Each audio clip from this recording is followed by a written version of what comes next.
안녕하세요. 수아입니다. 이번 시간은 명산의 토굴 수행자들입니다. 이번 겨울에 저는 어느 스님을 만나서 좀 대화를 많이 나누었습니다. 이분은 토굴 수행자였었고 무문관 수행을 많이 하신 분입니다. 우리나라에서 유명한 무문관들이 있죠. 그곳에서 수행을 하셨던 분이고 토굴 수행을 많이 하신 분인데 주로 이제 토굴 수행을 하셨나 봐요. 그런데 지금은 이제 세속의 사찰에 계십니다. 도심에 물론 야산 밑에 절이긴 하지만 깊은 산중의 절이 아니니까 깊은 산중에서 수행하셨던 그때를 굉장히 그리워하시더라고요. 눈 내리는 창밖을 바라보시면서 회상에 젖어서 저에게 이런저런 수행 이야기를 해주셨죠. 무문관 수행했을 때의 그 절망감, 깨닫겠다는 그런 포부를 갖고 출가를 하죠. 근데 무문관 수행을 하다 보니까 그 확철되어 그 바로 전에 그 대부분은 절망을 하고 포기를 하고 내려간다고 합니다. 하산을 한대요.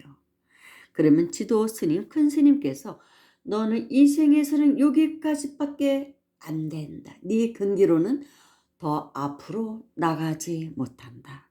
이런 말씀을 해주신대요. 그때는 너무 힘들다고 하더라고요. 당신의 한계, 근기가 확철되어 할 수 있는 그런 대근기가 아니기 때문에 스스로 그것을 깨우쳤을 때 오는 절망감, 굉장히 힘들었다고 하더라고요. 그래서 이분은 하산을 하고 환속을 하셨었던 분입니다. 그 세속에서 살다가 그런데 또 마음은 항상 산에 가 있고 산 주변을 빙빙 돌게 되더래요. 그리워서. 그래서 그 그리움을 못 이겨서 다시 또 출가를 하신 분입니다. 그러니까 사연도 많죠. 그래서 당신이 생각을 해보니까 또 전생도 당연히 보셨겠죠. 그 정도까지 가면 전생에 땡중이었다. 그러시더라고요. 중은 중이었는데 내가 바르게 수행을 못해서 자기가 후진을 했기 때문에 이 생에서도 여기까지밖에 내가 올 수가 없구나. 그래서 굉장히 절망을 하셨다고 합니다. 한숨을 쉬시면서 말씀하시더라고요. 그 한 발을 더 내디뎌야 하는데 참선하시는 분들이 그런 얘기를 하죠. 백척간도 진일보라고. 그게 안 돼서. 너는 근기가 거기까지 못 간다 막 그렇게 큰 스님들께서 지도를 해두셔도 그냥 오기로 밀어붙이는 스님들이 계시다고 합니다. 그러다 보면 머리가 돌기도 한대요. 근기가 안 되니까. 근데 당신께서는 그런 분들이 오히려 부러웠다고 합니다. 스님은 겁이 나서 주춤한 거예요. 내가 한 발 더 뒤졌을 때 내 머리가 나는 돌 수도 있다. 정신 이상이 될 수도 있다는 거를 아셨기 때문에 한 발을 더 못 내딛었는데 그러든 말든 내딛는 사람, 그런 수행자들이 있다고 합니다. 굉장히 부러우시다고 말씀하셔요. 그러면서 저보고 가끔 가다가 약간 이상한 스님들, 좀 머리가 돈 것 같다, 저 스님도 이상해하는 스님들을 비난하지 말라. 사실은 그분들이 상당한 경지에까지 갔었던 그런 분일 수도 있다. 나는 오히려 그런 스님이 부럽다. 이런 말씀을 하시더라고요. 그래서 제가 저 깜짝 놀랐어요. 그런 건가요? 하면서. 근데 이분은 아마 태백산 그쪽에서 아마 토굴수행을 하셨던가 봐요.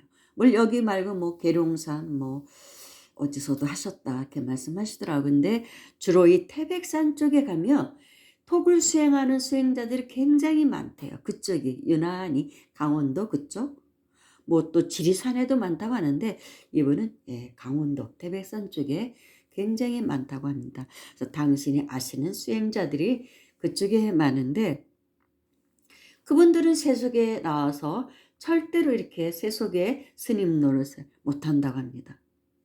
머리가 지끈지끈 아프고 스님도 처음에 오신 채도 당연히 그런 데는 뭐 그렇죠. 철저히 금하고 세속에 나오니까 사람들의 그 냄새만 맡아도 이 사람이 어떤 병이 있는지 다 알겠더래요. 그 독한 약 먹는 사람들한테 나오는 냄새, 병이 있는 사람들이 나오는 냄새, 또 업이 많은 사람들에게 나오는 냄새가 그대로 역력히 느껴진답니다. 오신채를 안 하고 뭐 육식도 전혀 안 하고 그러면 일체 안 하고 살면 어느 순간 되니까 다 그냥 알겠더래요. 사람을 냄새로도. 그런 말씀을 하시더라고요. 그렇지만 그래도 출가 수행자가 돼 가지고 산속에서 토굴 수행만 하면 하와 중생은 못하지 않냐. 나 혼자 깨달아서 나 혼자 고고하게 그렇게 영적인 삶을 누리려고 출가하는 게 아니지 않냐. 중생 제도의 길을 가야 되지 않겠는가. 그래서 세속절에 나와 보니까 너무 힘드신 거예요. 그래서 사실은 포교당 스님들은 약간씩은 욕식을 대부분 조금씩은 하셔요. 처음에 못 하셨어도 신도들하고 마주하기가 힘들어요. 냄새 때문에. 그 지독한 냄새가 그대로 다 느껴지고 막 토하기도 하고 그럽니다. 그래서 일부러 세속에 내려오시는 스님들은 뭐 좀 하십니다. 그래서 그것도 우리가 이해해야 될 부분이에요. 저도 절에서 살다 보면 그렇게 안 하면 못 견뎌요. 밥을 짓는 공양주가 탁한 사람일 경우도 그 공양을 넘기기가 그 밥을 넘기기가 힘들대요. 탔기 때문에. 그래서 당신도 조금 탁해져야 되는 거예요. 그런데 이제 어느 시점이 되면 다시 또 산으로 이렇게 토굴로 들어가실 생각을 하시더라고요. 이렇게 또 뭐 중생 제도의 길을 이렇게 하고 있는 것도 좋지만 이런 수행자들은 본질적으로 근본적으로 그 갈망이 그렇게 많은 거예요. 도에 대해서 막 진짜 확철대하고 싶은 그 열망 때문에 너무 힘든 거예요. 내가 이러려고 중됐나 뭐 이런 생각도 하시고, 그리고 당신이 이 생에 확철되어 못하는 게 내가 전생에 수행자였긴 한데 땡중이었다. 올바르게 수행을 못한 것 같다. 그래서 자기가 근기가 하향해 버린 거예요. 그래서 거기에 대한 절망감 굉장했다고 하시더라고요. 그래서 다시 2, 3년 안에 토굴로 나는 들어갈 것입니다. 그러시더라고요. 그래서 아니 그러면 생계를 그런 곳에 계시는 스님들 어떻게 합니까? 했더니 다 해결이 됩니다. 그 경지에 가신 그런 수행자들은 어디선가 저절로 인연들이 나타난대요. 그 정도의 힘은 있다는 것이죠. 법계를 움직이는 힘이 있다는 것입니다. 누군가가 찾아와서 꼭 필요한 돈을 주고 간대요. 물품으로 주고 가든. 그런 이야기는 많이 있죠. 수행자들이 당신이 원하는 것을 얻는 그 경지에 가면 그렇습니다. 그러시더라고요. 굳이 걱정 안 해도 됩니다. 그러니까 전생에 인연 맺어놨던 사람 중에 누군가가 와서 그렇게 합니다. 보시들을 합니다. 다 있습니다. 그러시더라고요. 그 독을 수행하는 스님도 보면 다 스님에게 그런 후원을 해주시는 분들이 몇 분씩 계십니다. 그래서 같이 와서 또 제가 신자들인데 같이 와서 수행을 하기도 하고 그렇습니다. 그러시더라고요. 그래서 당신도 당신과 인연 맺은 사람들 몇 사람만 당신을 지원해 주면 그런 생활을 할 수 있지 않겠습니까? 그러시더라고요. 더 연세 드셔서 다시 산으로 들어가서 살면 그동안 인연 맺었던 몇 사람만 이렇게 보시를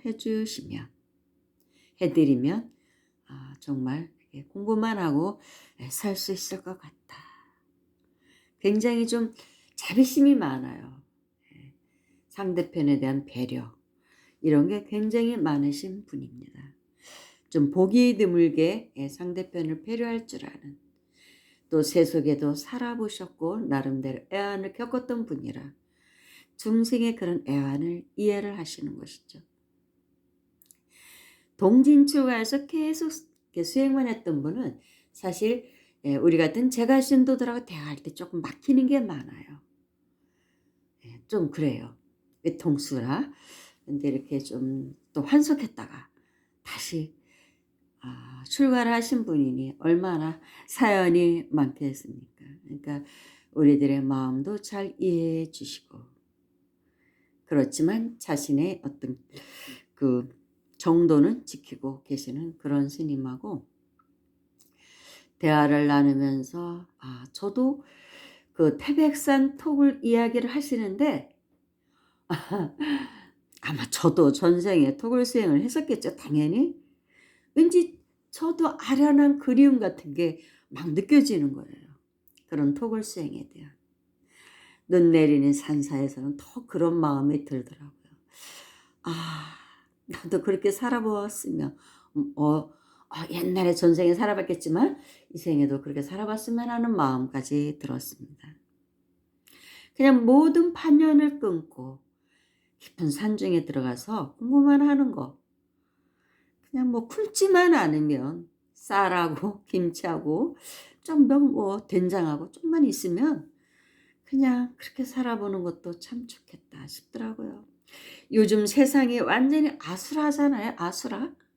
저는 지금 현재 지구 인류가 처한 이 상황이 아수라계 같아요. 아수라. 지옥계도 물론 펼쳐지고 있고 너무나 고통스러운 현상들 우리가 많이 보잖아요. 전쟁 때문에 죽고 지진으로 죽고 뭐 물난리 불난리 난리가 아니죠 지금.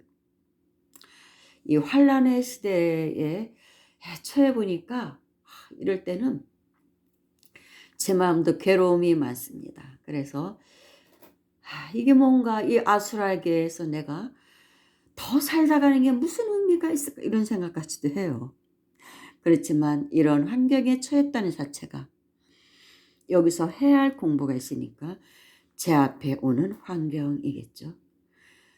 이 상태에서도 공부를 해야 되고 그리고 공부를 해서 또 이렇게 제가 나름대로 진리를 전하는 일도 해야 되고 그래서 더 살아있는 건지는 모르지만 모든 걸 그냥 후를 벗어버리고 아수라 세상 그냥 다 뒤로 돌리고 정말 그런 깊은 산중 토굴 같은데 들어가고 싶을 때가 있습니다. 사는 게 벌게 아니라는 생각이 많이 들죠. 인연에 그런 버거움도 물론 있죠. 그런 생각이 들 때가 많아요. 그래서 나이가 들수록 수행을 할수록 점점 어떤 인연들을 잘 안 맺으려고 하게 됩니다.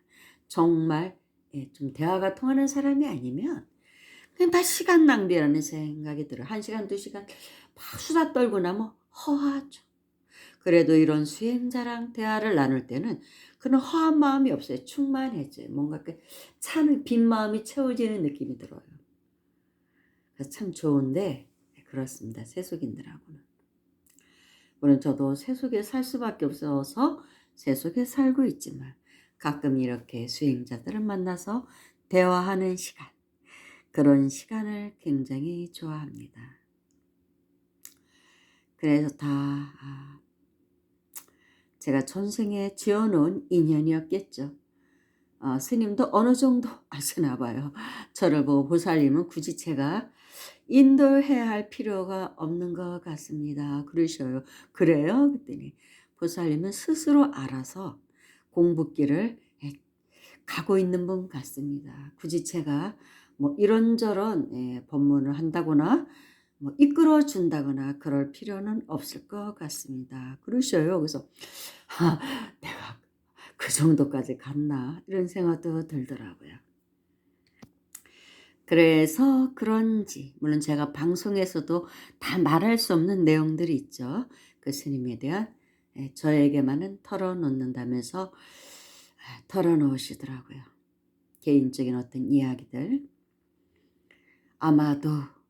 기운이 같기 때문에 이런 이야기도 보살님에게 할 수 있는 것 같습니다. 그러시더라고요. 기운이 같기 때문에 수행자의 기운을 말씀하시는 것이죠. 그리고 전생의 인연법 그런 거에 의해서 제가 보살님께 저의 속 내용을 털어놓게 되었습니다. 오히려 저한테 감사합니다. 이런 넋두리 비슷한 하소연도 제가 할 수 있게 해주셔서 감사합니다. 그러시더라고요. 수행자들하고 얘기하는 게 재미는 있습니다. 전문 출가 수행자든 제가 수행자든 그래요. 저에게도 제 삶에서도 가장 큰 기쁨이 이런 분들을 만나서 이야기하는 것 그리고 도공부하는 것 그거 이상의 즐거움은 없죠. 다른 거는 그 다음이에요. 여기까지 하겠습니다. 감사합니다.